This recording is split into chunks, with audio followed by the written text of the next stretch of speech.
주께서 십자가에 달리셔서 하셨던 7개의 말씀들을 하나씩 살펴보는 가운데 오늘은 마지막으로 다 이루었다라고 하신 말씀을 우리가 살펴보게 되었습니다.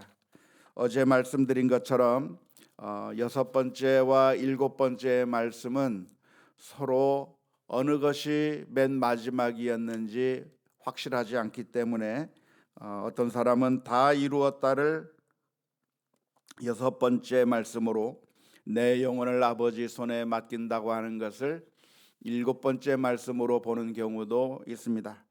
하지만 순서는 그렇게 중요한 것이 아니라고 생각이 들고요. 오늘 마지막으로 다 이루었다라고 선언하시며 돌아가신 주님의 그 모습을 한번 묵상하면서 은혜를 나누고자 합니다.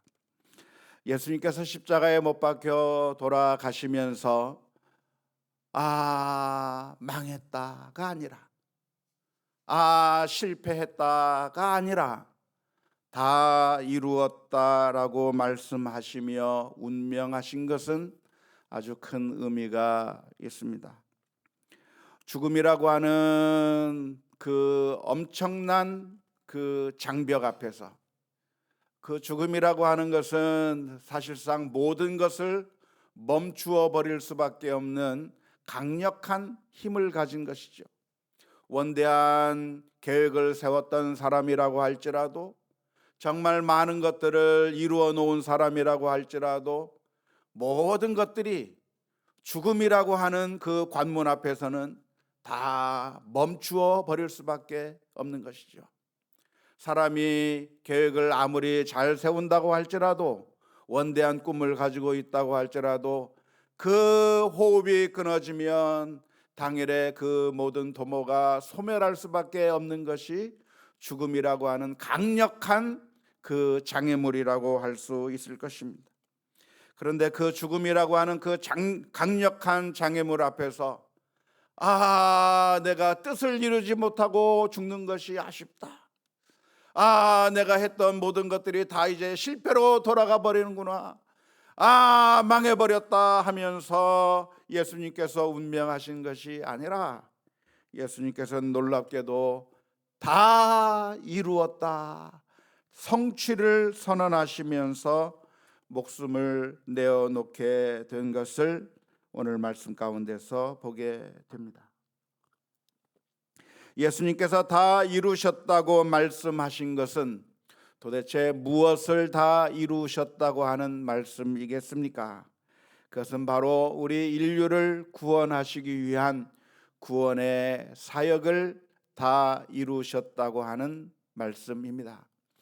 하늘 위에 계신 우리 주님께서 낮고 천한 이 땅에 내려오셔서 천한 몸을 입으시고 이 3년의 공생의 기간을 지내고 혹은 4년의 공생의 기간을 지낸 이후에 자신께서 이루시고자 했던 그 모든 계획을, 모든 구원의 사역을 다 이루셨다고 하는 뜻이 다 이루었다라고 하는 말 가운데서 들어 있습니다.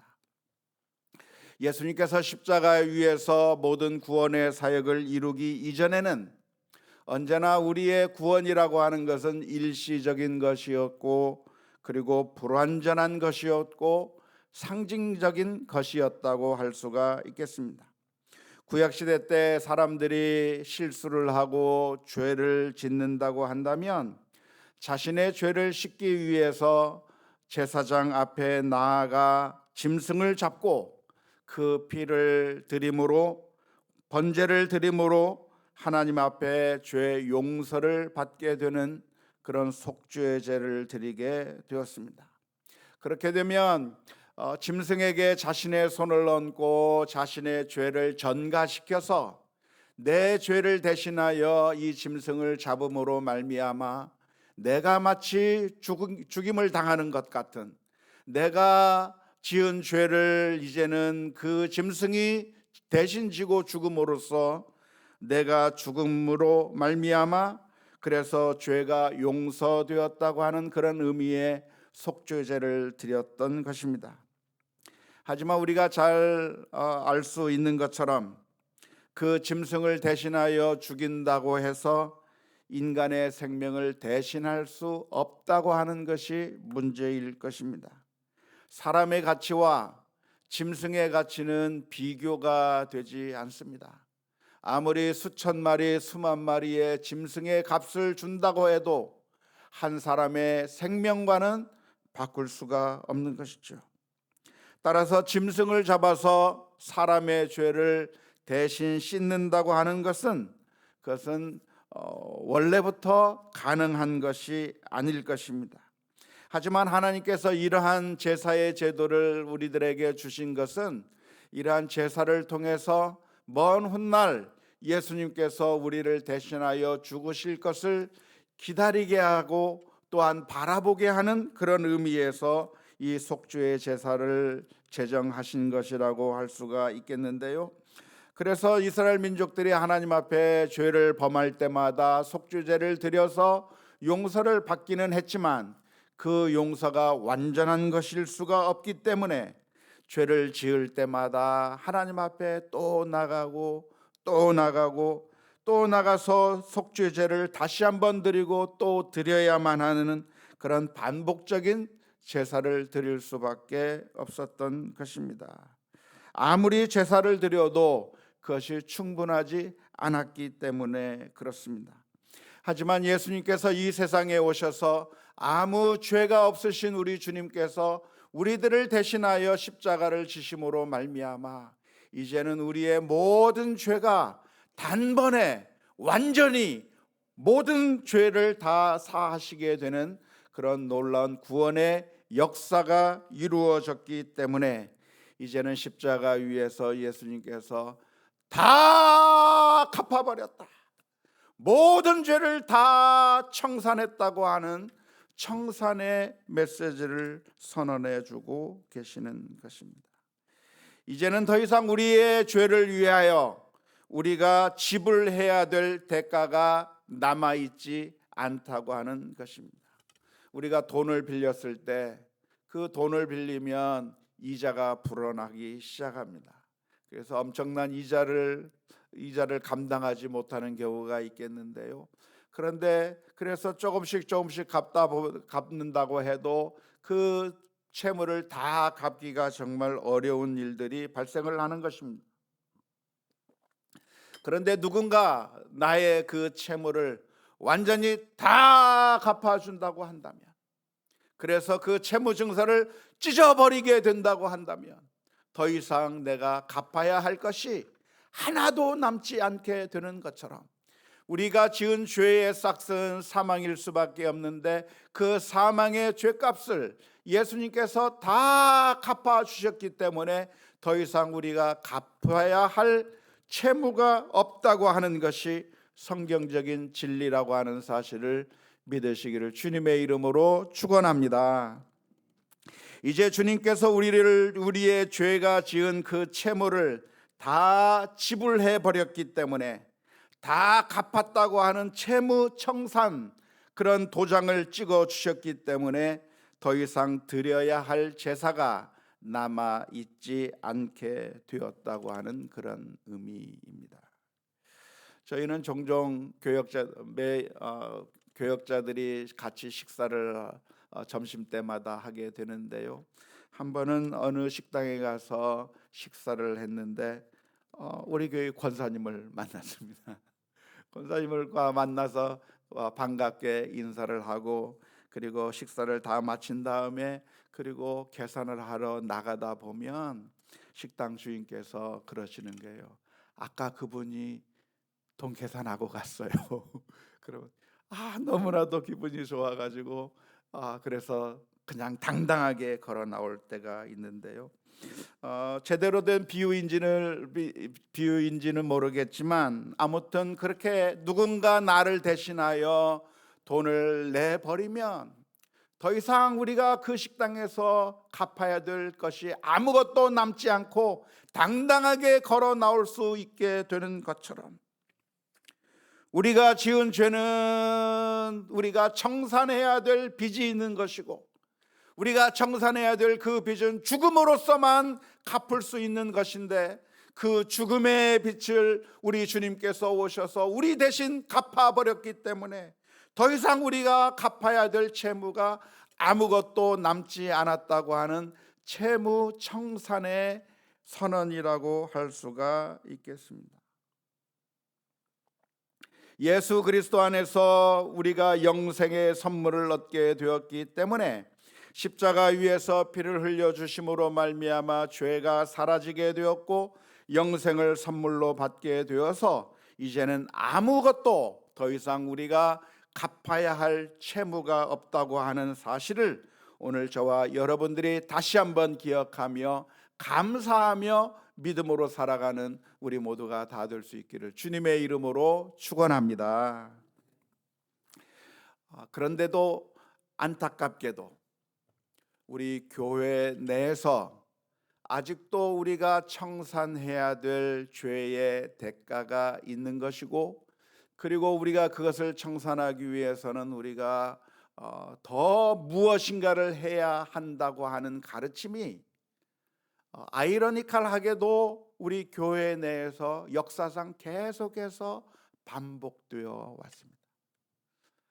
중세 천주교에서 늘 가르쳤던 것이 무엇이냐면, 우리의 죄를 용서받기 위해서 우리가 금식도 해야 하고 우리가 제사도 드려야 되고 계속해서 우리가 종교적인 열정을 다해야만 그래야 우리의 죄가 용서받을 수 있을 것이라고 하는 그런 가르침을 성경과는 전혀 다르게 가르쳐 왔기 때문에, 그래서 많은 사람들이 내 죄를 청산하기 위한 고행의 길로 가야만 했었던 것이죠. 신앙생활이라고 하는 것이 무엇인가? 기쁨이 없고 정말 고행으로 내 죄를 씻기 위하여 최선의 노력을 다하고 또 노력을 다해야만 하는 그런 엄격한 종교 생활로 우리의 신앙을 바꾸어 버리게 된 것입니다. 그래서 미션이라고 하는 그런 영화가 있었는데요, 아주 오래전에 나온, 벌써 한 30-40년 됐나요? 그 전에 나온 그 아주 감동적인 영화가 있는데, 거기에 주인공이 보면 맨 첫 장면에 절벽 위를 올라가는 그런 장면이 있습니다. 근데 그 절벽 위로 올라가는 그 장면 가운데 그 주인공이 등에 무거운 짐을 지고 무거운 짐을 지고 계속해서 올라가는 거죠.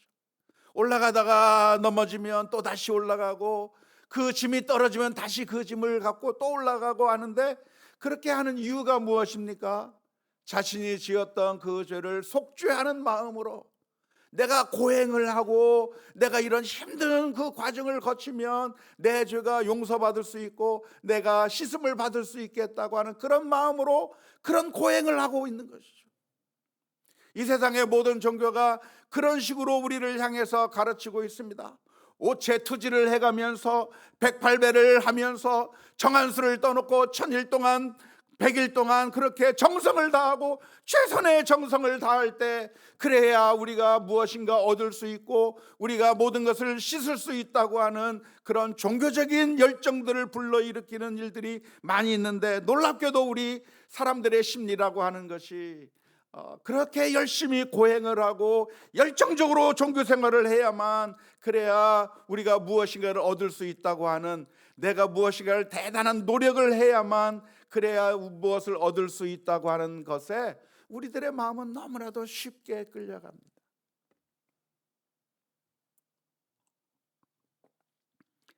하지만 예수님께서 해주신 것이 무엇이냐면, 내가 다 치렀다.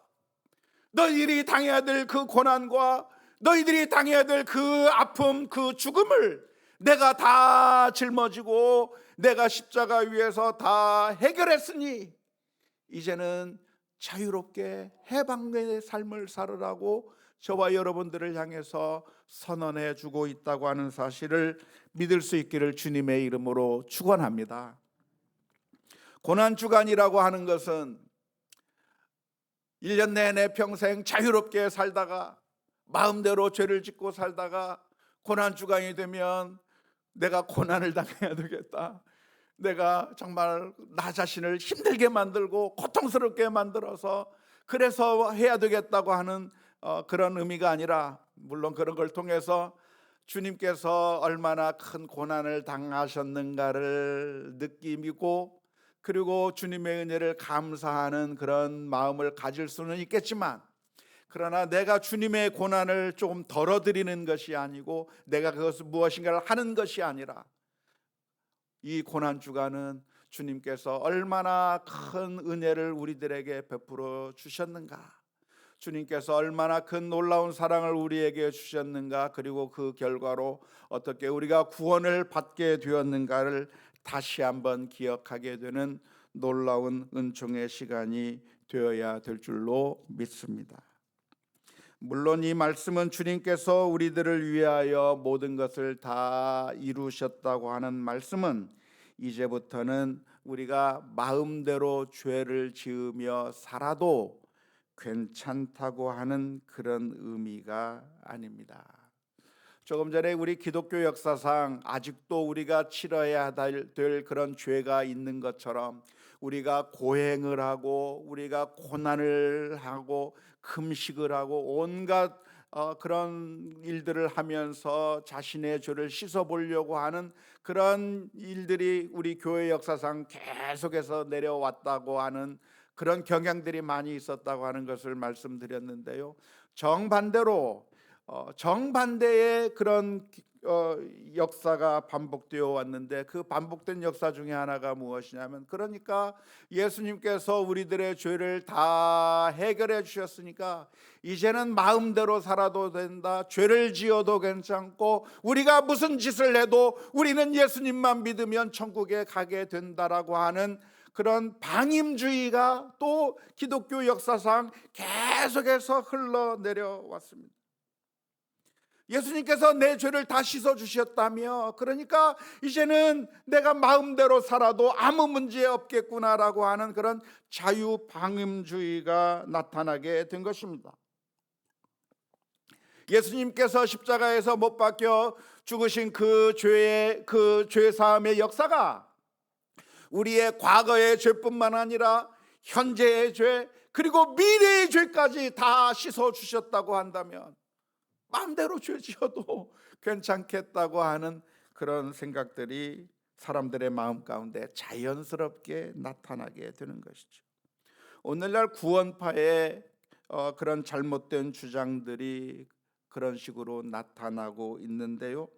그런데 우리가 정통교회를 다니고 있는 사람들의 마음 가운데도 그런 생각이 종종 실제적인 자유방임주의, 실제적인 구원파적인 생각들이 우리들 마음 가운데 많이 놓여져 있는 겁니다. 내가 죄를 지어도 예수님 믿으면 천국 가겠지, 내가 마음대로 살아도 예수님께서 구원해 주셨다며, 예수님께서 대가 다 치러 주셨다며, 우리가 음식점에서 아무리 많은 밥을 먹어도, 아무리 많은 것을 먹었어도 누군가 나를 위해서 계산해 버렸다고 한다면, 그러면 내가 자유롭게 나갈 수 있는 것처럼 내가 마음대로 죄를 지어도 예수님께서 다 죄값을 치러 주셨으니까 아무 문제도 되지 않는다고 하는 그런 엉뚱한 생각들이 이단적인 생각 가운데도 나타날 뿐만 아니라,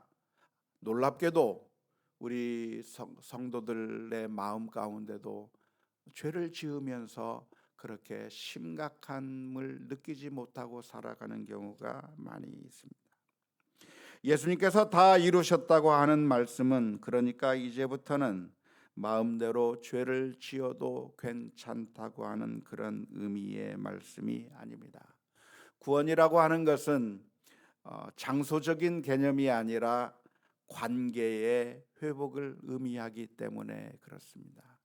우리는 구원을 마치 입장권을 회복하는 것처럼 생각을 해서 입장권만 내가 획득하면, 내가 무슨 짓을 하고 있어도 입장권만 가지고 있으면 운동장에 들어갈 수 있고 콘서트에 들어갈 수 있는 것처럼, 천국 입장권, 예수님을 믿음으로 천국 입장권만 확보하면 이 세상에서 무슨 짓을 해도 천국에 당당하게 들어갈 수 있을 것이라고 하는 착각을 가지고 있는데요.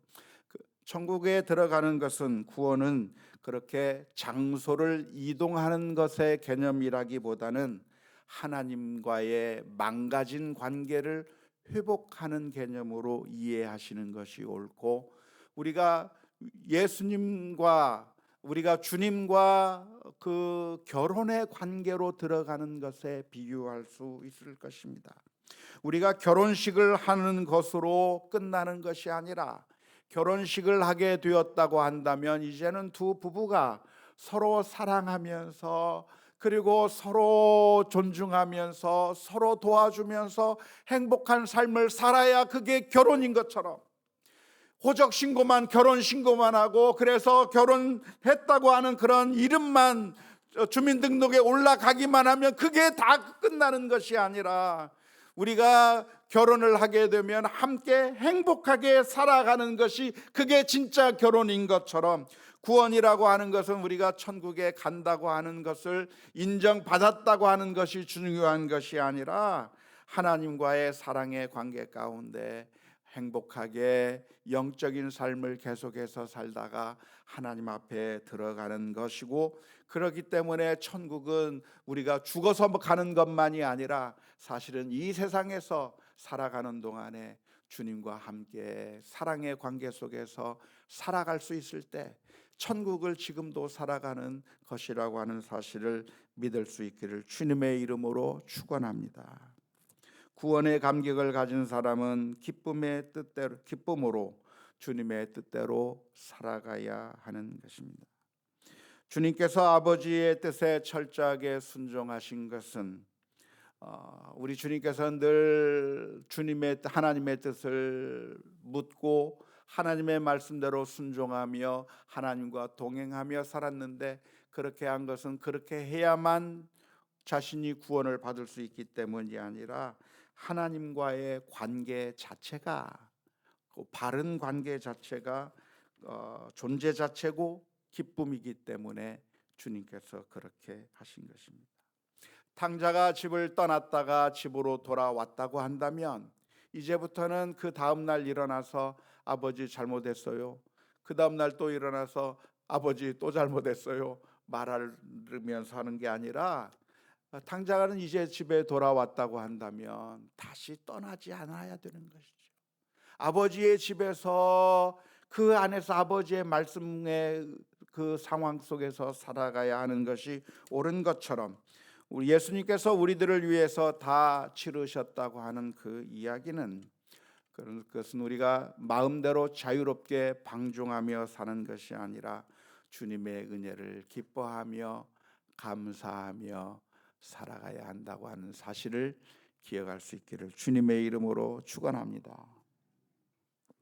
예전에 아주 오래전에 있었던 한 이야기인데요. 미국에 유학을 오신 어떤 목사님이 계셨습니다. 미국에 유학을 와서 열심히 신학교에서 공부를 했는데 드디어 학업을 다 마치고 졸업식을 하게 되었습니다. 졸업을 한다고 하니까 너무나도 좋잖아요. 그래서 부모님들이 한국에서 축하하기 위해서 왔습니다. 마침 그때가 특별 새벽 기도회 주간이었다고 합니다. 그래서 그 목사님은 교회에 먼저 가서 사역을 위해서 준비를 열심히 했는데, 그 사모님이 한국에서 오신 시어머님과 함께 교회로 가다가 교통사고가 나게 됐습니다. 그런데 그 사모님이 운전면허가 정식 운전면허가 아니라 운전 연습하는 운전면허였던 것인데요. 그러다가 제대로 운전을 잘 하지 못하시는 분이라 새벽 기도회를 가다가 사고가 나서 시어머니가 사망하게 되는 그런 안타까운 일이 벌어지게 됐습니다. 운전면허가 제대로 됐다고 한다면 그냥 슬픈 이야기일 수밖에 없었는데, 운전면허가 없는 사람이, 연습면허만 가지고 있던 사람이 운전하다가 동승했던 시어머니가 사망함으로 말미암아 미국에서는 과실치사 혐의가 적용이 됐습니다. manslaughter case로 기소가 되었고, 그래서 결국 죄로 인해서 기소를 당하게 된 겁니다. 죄가 있다고.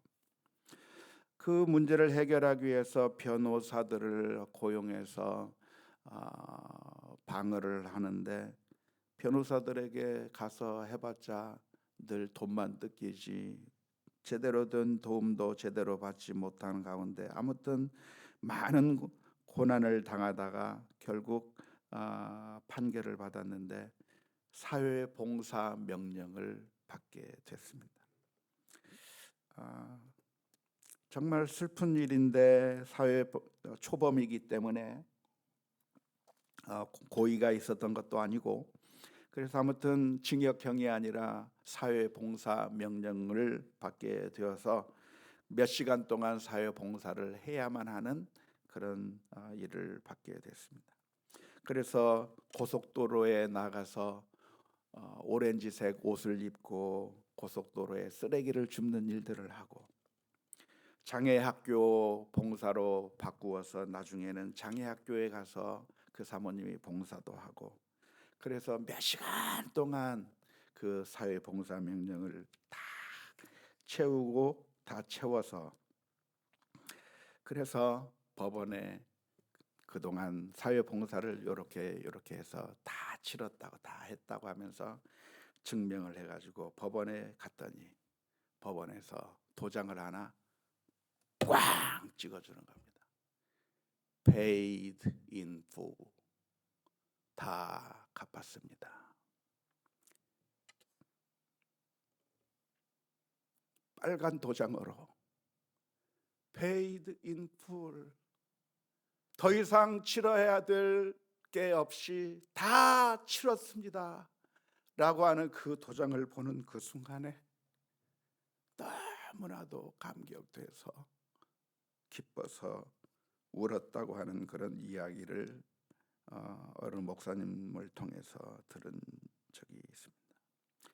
우리 주님께서 저와 여러분들을 위해서 하신 일이 바로 그것입니다.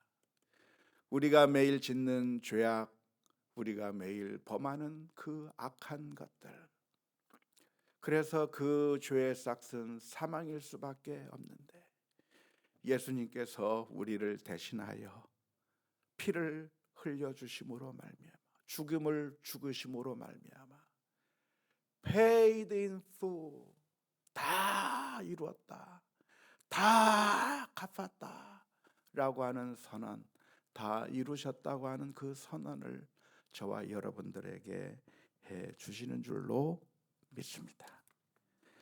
그 놀라운 은혜를 우리들이 받았다고 한다면 이제는 이 세상에서 살아가는 가운데 죄를 또 지으며 사는 것이 아니라 주의 은혜에 감사하며 믿음으로 감사 가운데, 능력 가운데 살아가는 우리 모두가 다 될 수 있기를 주님의 이름으로 축원합니다.